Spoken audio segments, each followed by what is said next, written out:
কালকে মার্কেটে টানছিলাম, এখন এটা টেস্ট করে দেখবো। আমি আবার এই ধরনের কমলা খাই না, কীরকম তা সোল বা লাগছি। তো সোলতি তো ভালোই, মানে শুকলা লাইগে থাকে না, একদম শুইলে যাইতেছে পরপরাইয়ে। আর একটা কমলা আছে একদম সোনালি কালার, লাল টকটকা, ওই কমলাটা দুইটা একটা কমলা চলতে গেলে শুকলা লাইগে থাকে। চায়না কমলা যেটা খুব স্বাদ হয়, কমলাটা চায়নার থেকে আসে কার্টন ভরে ভরে।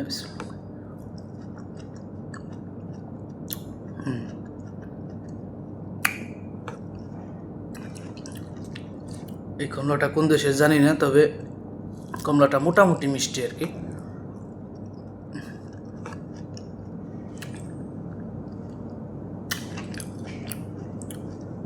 এতটুকু শিওর দেওয়া যাইতেছে যে কমলাটা টক না, যে কোনো লোককে খাওয়াইতে পারবেন, ছোট ছোট বাচ্চাদের আরামসে খাওয়াইতে পারবেন।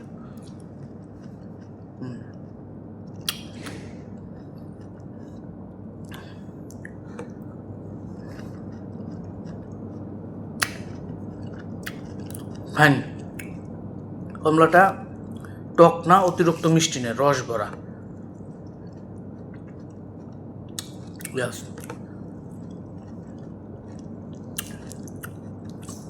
দেশে যাই লাগাবো আল্লাহ যদি বাঁচায় রাখে, কমলা গাছ, আপেল গাছ, এগুলো লাগাবো। আমার দুইটা সন্তান আছে, দুইটা সন্তান আল্লাহ যদি দেয় তাদেরকে আমি কিনে খাওয়াবো এবং লাগাইও খাওয়াবো আল্লাহ যদি তৌফিক রায়। আমার একটা সন্তানের নাম আয়ুব আলী, আর একটা সন্তানের নাম আসমা। আমার আব্বা আর আমার আম্মা ভালোবাসে।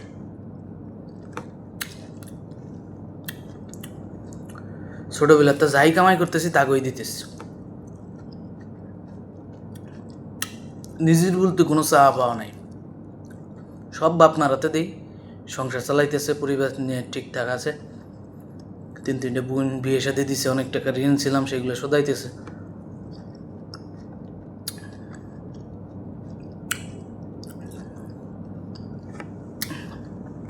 কমলাটা খুবই সুন্দর, মোটামুটি এই কমলাটা টক না, মিষ্টি, যে কোনো লোক আরামসে খাইতে পারবে, ছোটো বাচ্চার থেকে শুরু করে সবাই। তো এই ধরনের কমলা খাবেন যারা অসুস্থ। আমাদের দেশে তো আবার একটা নিয়ম চালু আছে, মানুষ অসুস্থ হলে ফল নিয়ে যায়, তার আগে যায় না। ফল খাবেন সব সময়, ফল স্বাস্থ্যের জন্য খুবই ভালো।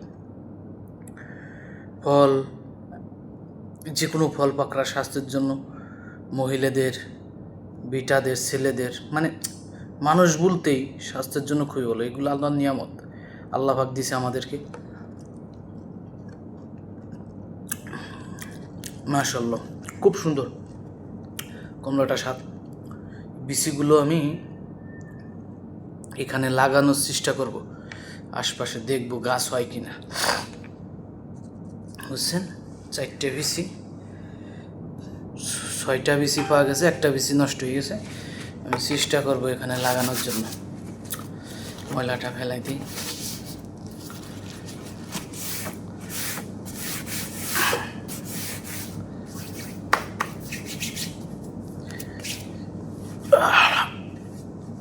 লাভ ইউ বাংলাদেশ।